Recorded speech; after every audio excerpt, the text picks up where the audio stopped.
1999, the twilight of a century and the dawn of new tech and new possibilities. A time when the computer industry was booming. The computer gaming market was exploding with amazing titles like EverQuest, StarCraft and its Brood War expansion, Counter-Strike mod for Half-Life, and Unreal Tournament. These were the times. There was a plethora of CPU breakthroughs, like Intel releasing its Celeron and Pentium 3s, and AMD releasing its K6-3 and its Athlon CPUs. We were getting closer and closer to that unthinkable 1 gigahertz barrier faster than any time before in computing. We had GPU companies release awesome new tech, like NVIDIA coming out with its GeForce 256, and ATI coming out with its Rage 128 Pro, and its dual GPU Rage Fury Max. In fact, there was a multitude of GPU manufacturers to choose from in 1999. 3DFX, 3D Labs, ArtX, BitBoys, Chromatic Research, Gemini, Gigapixel. The list can go on and on. But most of these companies were acquired by NVIDIA and ATI, which was then later acquired by AMD. It's now 2021, and all the competition is gone. It's now controlled by two major companies that have a monopoly on the GPU market. Prices have skyrocketed due to the pandemic and water shortages and all the other things that come into play. And the quality has tanked. Quality has completely gone down the toilet, and choice has been removed in favor of teams. Are you Team Green, or are you Team Red? Are you? Which one are you? Is that really what we want? Two behemoth companies coming out with marginally improved products over the previous generation and telling us that it's exciting? During a shortage? Although gaming tech has gotten ridiculously awesome, there are too few companies to choose from. Like only two. There's no competitors against NVIDIA or AMD to keep them in check with their prices and accelerate their R&D for innovation. I mean, you have AIBs for AMD and AICs for NVIDIA, where they come from Asus, ASRock, MSI, EVGA, GameWord, Galax, Gigabyte, PNY, Colorful, Zotac, Palin. But what are you getting with these cards? Mostly trash. We're going to take a look at the 3080s, which has been out for some time now. And, there have been a lot of articles that have talked about it, but I'm going to talk about it because this is Tech Talk. So what are we going to do? We're going to talk about tech. So on the 3080s, the Founders Edition has something called MLCs. Those are specific capacitors that are very stable. They're more expensive, but they work really well and they work for a very long time. They have a mixture with 2 MLCs and 4 POS caps. POS caps are cheap, super cheap, and they're not very stable and they don't last very long.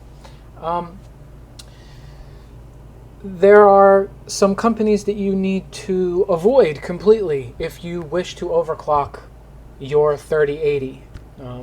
That's the majority of them, like ASRock, MSI, GameWord, definitely GameWord, Galax, definitely them too, and Gigabyte, PNY, and Colorful and Zotac. Those brands, they don't use MLCs. Or they use one MLC, and then they're all the rest of them are POS caps.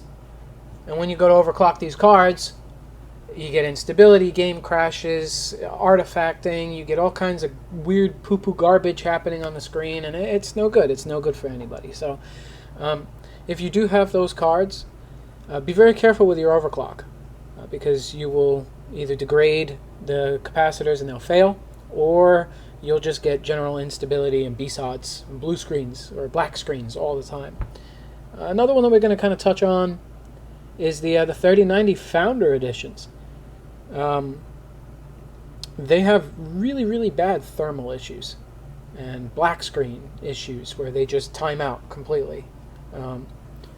Your memory chips and your VRMs should not be going to 110C. They shouldn't. There's no way that that is sustainable in the long run. This is typical corporate poo-poo sugar honey iced tea that they do, is where they fast track a product, get it out of market because they got to stay. Oh, they got to stay ahead of the Radeon guys or whatever. But it's all about the money. That's what it is. I don't care about you. I don't care about me, and that's sad. I mean, why are those cards overheating so bad? And it's because they use cheap, chintzy, little, tiny little, gross little thermal pads and inadequate cooling. In my personal opinion, those 3090 cards should have come out with water cooling. They should have come from the factory with a water cooler. Especially for the price. I mean, you're paying, anywhere between $2,500 and $3,700 for these 3090 cards right now. And I mean, you go on Newegg, and you go on Amazon, and you go even onto their own website, and they're money. They're money. You go to B&H Photo, they're everyone's out of stock. Everywhere you go, you want a 3080, you want a 3090, you want a 3070, you want a 3060. They're all out of stock, or they're way overpriced, and you're not even getting that much of a performance increase over, like, I don't know. I don't really see anything over like a 2080 Ti. I mean, but I don't really play too many games because I don't have time to. But if you have a 2080 and you're in like a forum or you're in a group talk BS meeting on Facebook, and you're like, yeah, I really want that. I want a 3080. My games are suffering. I need more FPS. No, you don't.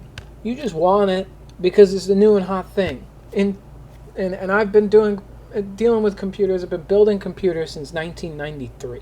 So cards that came out then, they're trash now. You're gonna spend all of that money, and then like 2-3 years down the line, they're gonna come out with a 4080, and it's gonna be marginally improved over the 3080, which is marginally improved over the 2080. Innovation has gone stale, and we need more competitors.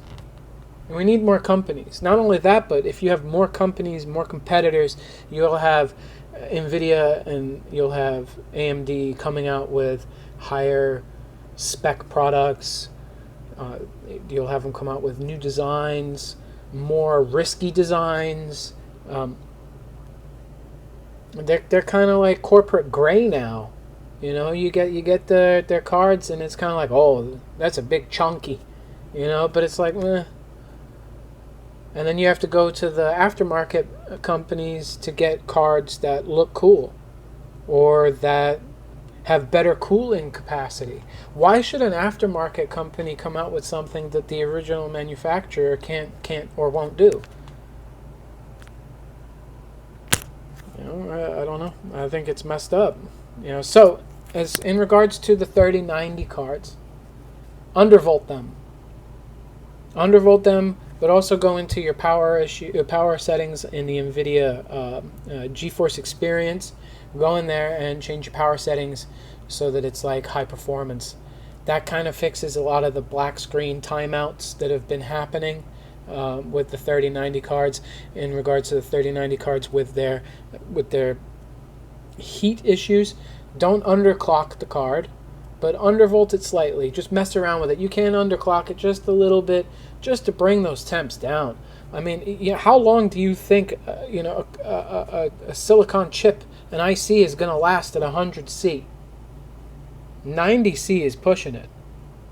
95C is complete thermal throttling on 99% of all electronics.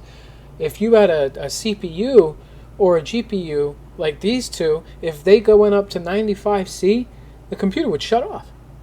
It literally would just turn off. It would just black screen out and just shut down. How is it different now where they're saying, oh, 110C is fine, it's totally normal? That is not normal. That is not acceptable. And they're doing that, saying that, not doing that, they're saying that because they don't care. Because there's no other competition. They're just going to be like, oh, they're going to go to get a Radeon 6800 XT, and then they're going to be saddened by that performance in its games or whatever. And then they're going to come back and they're going to buy a 40 series card. You wait 2 years, that's it. And these people are stupid enough to pay $2,000, $3,000, $4,000 for a card that isn't really worth any more than $800 or $900. That's the truth. They're not. Like, you see people buying, I think it's hilarious. People are literally paying $1,100 for a card that MSRP's for $299. This is a time. If I kept a high stock of GPUs, damn, I'd be king of the hill right now. I'd be on top of everything, just money bags, man. But just do those things. Undervolt. Change your power settings for your 3090s. For your 3080s, if you have one that's on the list that has nothing but POS caps, and you have instability issues, and you've tried overclocking it by using MSI Afterburner or whatever overclocking tools you're using, don't overclock it. Don't, because you're putting your GPU at risk of failure, especially with those POS caps. They're good for some applications, for most electronics and stuff, but they're literally like 1 cent, where the MLC is, I think, like 7 or 8 cents around that per cap.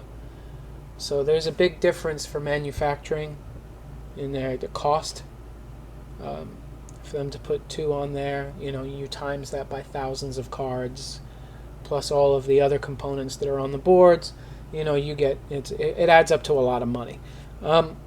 So they're trying to do as much cost cutting as they can, and I'm pretty sad that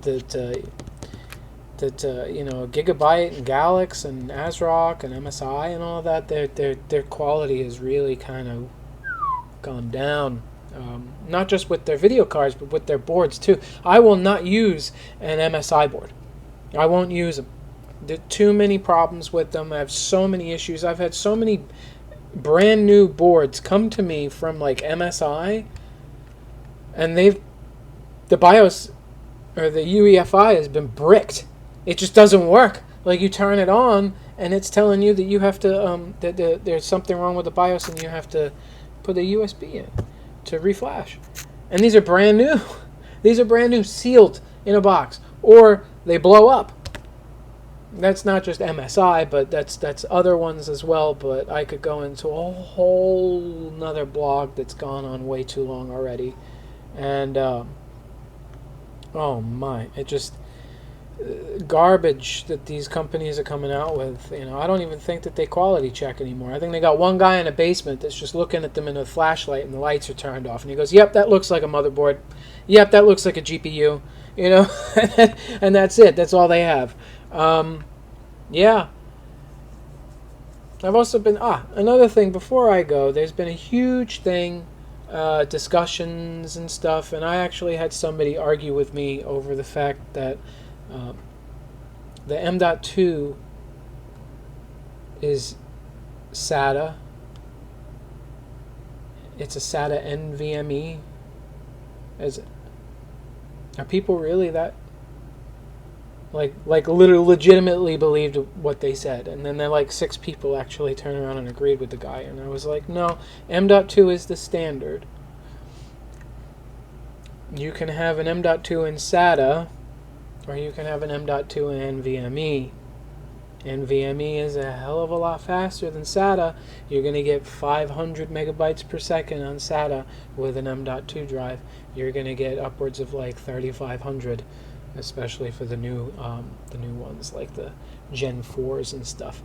You're going to get 4 times the performance of a SATA M.2. But anyway, these are the type of people that go out and buy these 3080 cards, and then they'll try to overclock them and then cry about it why their games keep crashing. It's like, well, Someone doesn't pay attention. So, and that's it. Until next time, until I come up with some other thing to talk trash about. So, enjoy the rest of your day. Get ready. Yes.